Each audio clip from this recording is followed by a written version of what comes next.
Yes, it's a tricky decision to make, a tightrope in many ways to walk. Margaret Thatcher, when she became Prime Minister in 1979, really maintained a similar sort of the similar team that she had in her shadow cabinet, many of whom were inherited from Ted Heath. And then it took several years for her to purge the so-called wets, those on the left of the party, from her cabinet, which happened over time.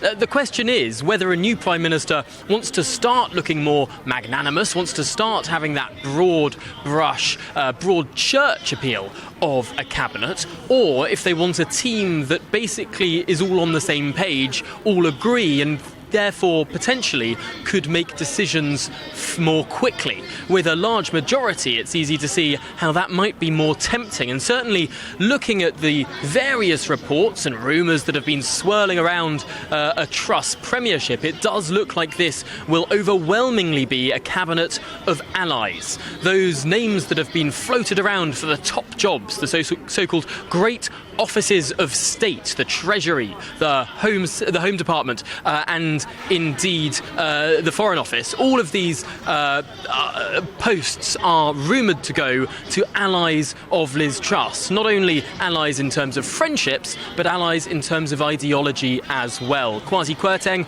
as we were discussing earlier, tipped to be the next Chancellor. He has known Liz Truss very well since they both got elected in 2010, wrote a book together, has been a key ally in her leadership campaign, likely to be moving into number 11 from tomorrow evening. Equally, James Cleverly, now tipped to be Foreign Secretary. He served as a Foreign Office Minister under Liz Truss. He's now Education Secretary, has previously sat in Cabinet as Chairman of the Conservative Party, seen to not only be an early backer of Liz Truss, but also someone on the Thatcherite right of the party, someone who's an ideological ally of Liz Truss as well. And then, of course, Home Secretary, likely to be Suella Braverman. Now, she ran a brief leadership campaign of her own before being knocked out in the early MP rounds and endorsing Liz Truss, now tipped to be Home Secretary. Someone from the Brexit right of the Conservative Party, a Spartan,